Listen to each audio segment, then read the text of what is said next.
great attributes for any speaker. And every speaker, as you can tell, they tell.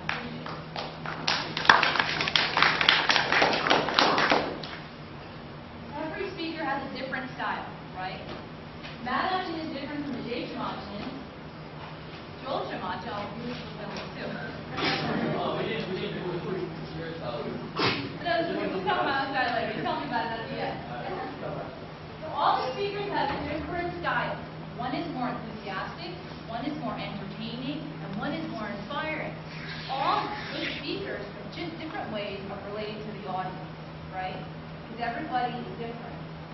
Now, another thing you want to talk about, or we want to talk about here, is our audience. Who is our audience? Who are we talking to? If Achin gives you the assignment, talk about VLC after church. Who are you talking to? Aunties and uncles? Kids? Kids that are looking up to you.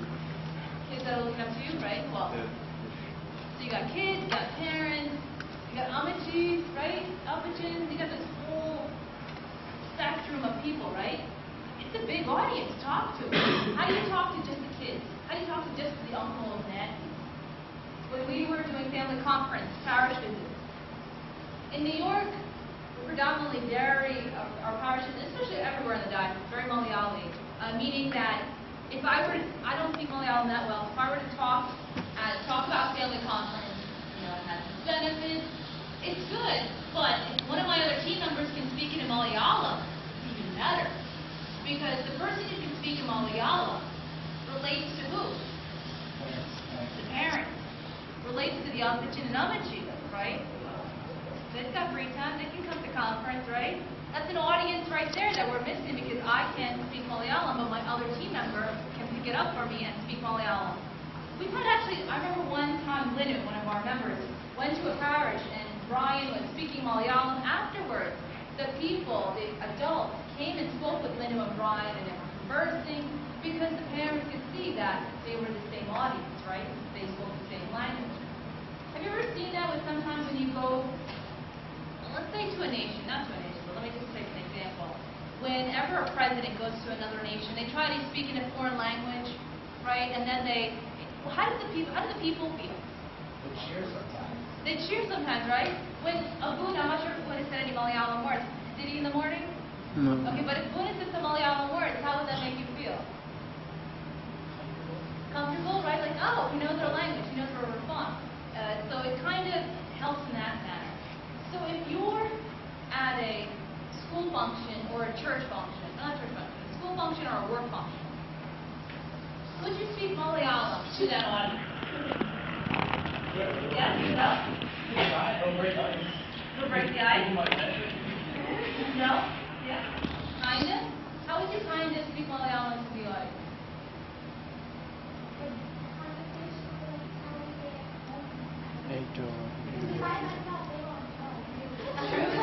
That's true, especially if you have people Malayalam and you mess up a syllable here, they won't know, unless there's somebody sitting there. But feel free to use Malayalam in your speeches if you're speaking to a non-Malayali audience.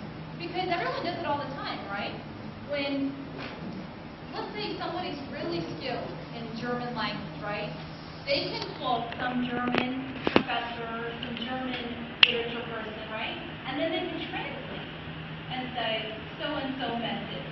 So if you have a Malayalam proverb that you know that really fits your speech, you can use it and translate it to the English audience and say, oh, their cousin knows different. So learning who your audience is key. So sometimes when you get to your audience, they have interests. Children have their interests, parents have their interests. If you're talking here, you all have your own interests. I mean, this is one age group, a range. So you have to try to talk their interests. What are their interests? And how do you find out what someone's interests are? You do surveys. You try to talk to them beforehand. I was talking to Noel before. I'm like, Noel, what do you think about public speaking? If you're a speaker somewhere, try to talk to the people before. Try to talk to your audience before you speak there. Like, try to understand what their fears are, what their questions are, and that'll give you just a little bit of knowledge about what you need to present to. We talked about audience. Any questions about audiences? Because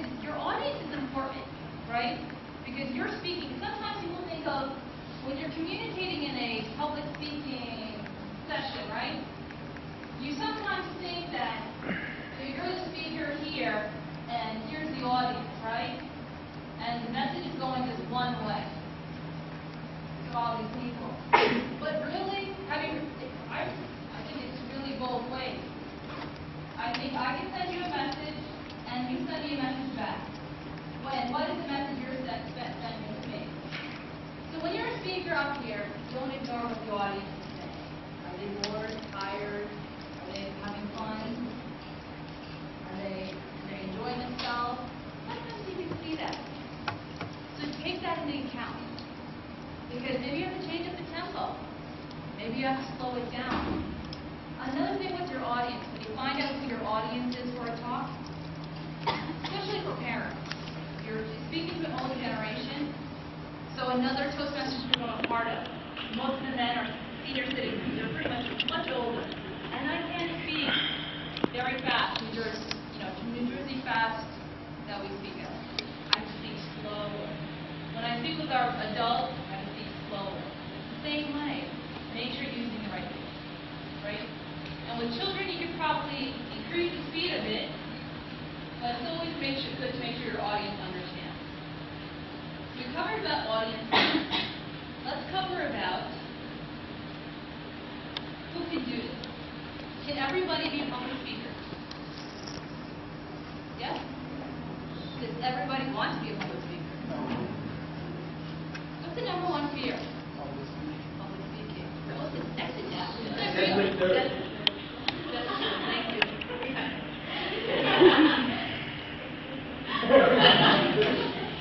So public speaking is the number one. If you guys have to be a public speaker, raise your hand. Who's afraid of public speaking? Just be honest, just us. A couple of us? Everybody else is good? Okay, that's okay. That's what we're here to try to overcome. So when you're feeling the fear of public speaking, say that just tells you you have to speak. What's going to happen is, especially anybody, it happens. You're just clattering in your head. What is that voice telling you? Oh my gosh, really me? Is there anybody else that can do this? There's 5 other people in my area that went to VLC, and they talk about it. Right? Does that pop up in your mind? So many other people came from Chicago to VLC. Let them talk about it. They're more apt at it. But take the opportunity, because when that voice starts clattering in your head, gosh, you can't do it. You're going to mess up. You got to shut the channel. You got to turn the channel to the positive channel. I know, it's kind of like cookie, but really, it's something you have to turn the channel on the negative. Because what's going to happen is that, you know how they were saying there's a bad person and a good person? Feed your thoughts to the good person. Say, you're going to be great, you're going to prepare, and we're going to show you how to become that better speaker so that negative voice doesn't win out. Does anybody have any questions? Okay? So we talked about who could do this. And another thing I wanted to add with that is that John F. Kennedy, great speaker, right? Famous quote is,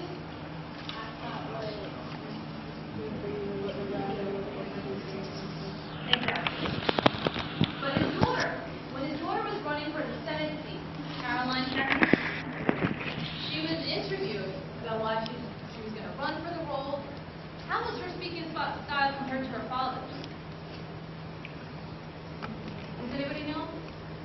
Remember in that interview? Who's the filler words? You got there, right? The filler words?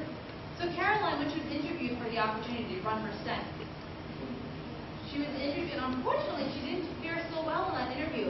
She wasn't like her father. She had a lot of filler words, like, all, like, every other word. That's what she said. And it kind of gave a negative impression to the voting public. Afterwards, she pulled out her vote to run. But what I'm trying to say is that you're not born with it, right? Maybelline, you're not born with it. It's something you have to work at.